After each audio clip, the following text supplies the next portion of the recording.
Hey friends, I hope that it's okay that I come to you like this. Messy bun, no makeup, or should I even say makeup that's still on reserve from yesterday that I never washed off my face. This is real life.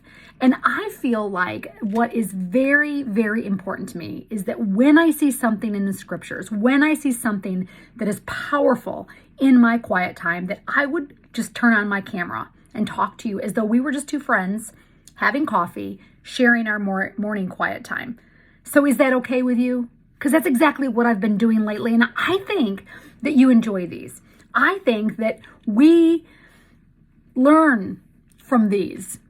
Messy bun and crazy hair and everything. So I want to show you something in the scriptures today that was so powerful to me when I saw it that I ended up changing my entire trajectory of where I was going in this particular day for my quiet time. Are you ready?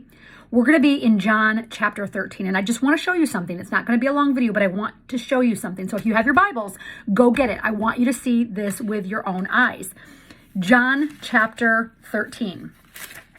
John is my favorite book of the Gospels. I absolutely love John, but I want to show you a few things. I want to show you out of my New Living Translation a few things that we can take away from this text that I believe are life-altering. Now, what I did, I will have you know, is I was so captivated by what I saw between John 13 and 16. I went to Bible Gateway. I typed in John 13 through 16 out of the New Living Translation, and then I simply printed it off, the entirety of 13, 14, 15, and 16. So those 4 chapters. And I'm going to be going through it with a fine-tooth comb. And I would encourage you to do the same thing because this is the life of Jesus. And what's really cool is as we prepare our hearts for Easter, we can see what Jesus did and how he behaved and what his attitude was and what he said to his disciples as he was getting ready to depart from them. And it's a great Easter preparation, I believe, because Jesus went to the cross and died for our sins. And so when we celebrate that resurrection on Sunday, we can more appreciate, Easter Sunday, we can more appreciate how Jesus behaved. What was his demeanor? How did he choose to behave? So I want to show you something. Look at John chapter 13, verse 1. It says, before the Passover celebration, Jesus knew that his hour had come to leave this world and return to the Father. He knew. He knew that his time had come. He knew what was happening. He knew what was getting ready to happen. He knew that he was going to be arrested. He knew that he was going to be falsely persecuted. He knew that he was going to be put before Pontius Pilate. And he knew that he was going to die on a cross. He knew this. Jesus knew.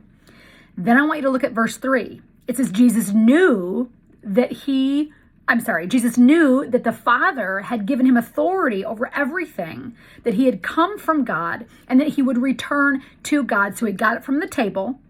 He took off his robe. He wrapped a towel around his waist. He poured water into a basin and he began to do something interesting. Wash the disciples' feet. It tells us also in John 13, verse 11, Jesus knew who would betray him. He knew that Judas was going to betray him. He knew that Peter was going to deny him. Jesus knew these things going in to give his final kind of farewell address to these students, to his disciples, to these band of brothers who had been with him for 3.5 years. Before that, he knew well in advance. So I want to show you something else. I want to show you something that's very profound. Jesus knew. Let's establish that first and foremost. Jesus knew. He knew, and he still went to the cross. He still sacrificed everything. He still loved his stubborn students, even the ones who didn't understand, the ones who didn't appreciate or value, the ones who would abandon him, the ones who would leave him, right? Which was, in essence, all of them. He still loved his stubborn disciples. He still served well until his final breath. Some other places that we can look besides just John here, we can look at Mark chapter 12, verse 15, where Jesus knew the hypocrisy of the people. He knew the hypocrisy of the people, not just people that didn't know him. Even his own followers were, in a sense, hypocrites. because they said that they would follow him. Peter said, I will do anything. I will serve you wherever you go. I will be with you to the end of the earth. And he would deny him. Not only once, not just twice, but 3 times he would deny him. We also see in Luke 11:17, it says Jesus knew their thoughts when he was talking about, or should I say, when they were inwardly accusing him of receiving power on high from, receiving power from Satan. When they were accusing him of doing this, he knew their thoughts, and he still chose the cross. He knew their thoughts, and he still loved you and I enough to do what he did, and that was being a sacrifice on the cross. Matthew 26:34, Jesus knew Peter would deny him, and he told him so. He said, I tell you the truth, Peter, this very night before the rooster crows, that you will deny me not just once, not just twice, but 3 times. You will deny that you even knew me. Not that you followed me, not that you surrendered your life to me, not that you left everything, abandoned your life, and took up your cross and followed me, but that you even knew me. That you even knew me. Jesus knew what would happen to him, and he knew who would betray him. But you know what? He also knew why he had come. He knew what purpose that he had come for, and he knew for what purpose he had been allowed rejection and persecution and hate and ultimate torture. He knew, and he still went to the cross willingly, sacrificially, purposefully, readily, voluntarily, laboriously. Think about that, laboriously. He chose to come as a willing sacrifice and labored for you and I, to sacrifice for you and I. I don't know about you, but there are some times that I hear Christians say that we ought not to strive. It's not about striving. It's not about trying. It's not about working hard. It is. It is, because this life following Jesus is hard. Making the right choice, it's difficult. It's not easy. It has to be a sacrifice. It has to be a sacrifice because our flesh would never willingly do it. Jesus went to the cross with the cross on his back, with the torture device on his back.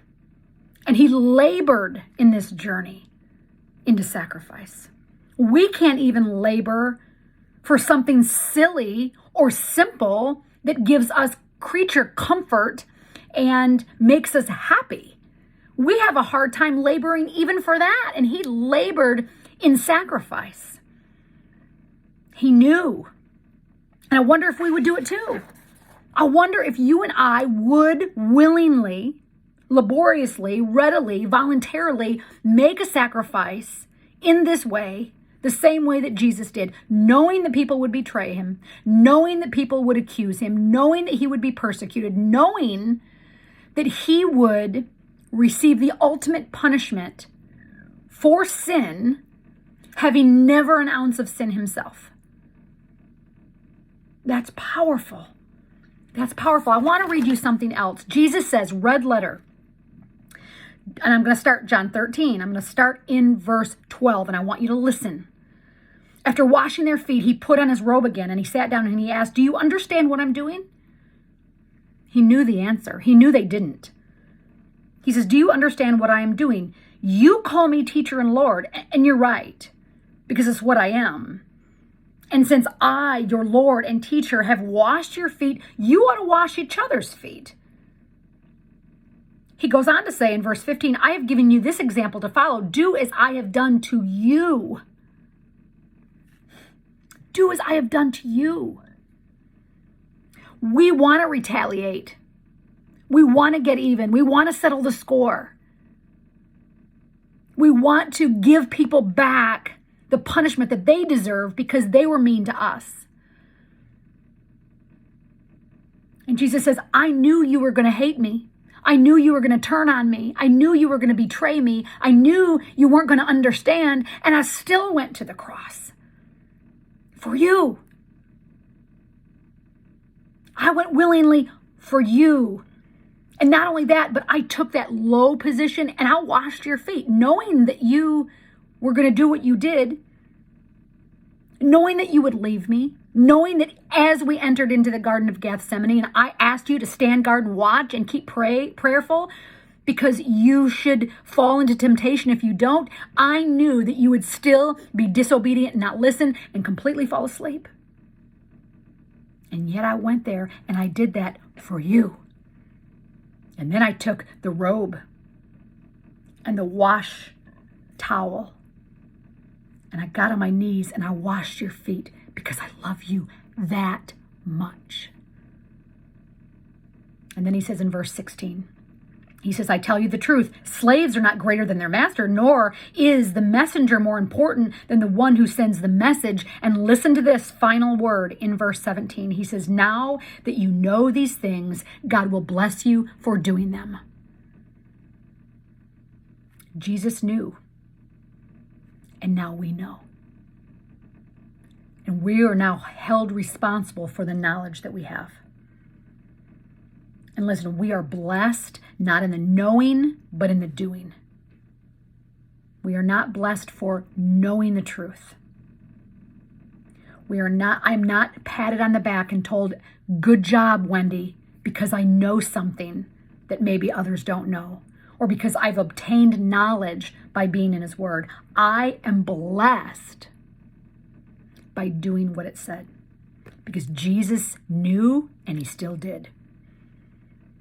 He knew that people would hate him. He knew that people would betray him. He knew that he would be denied.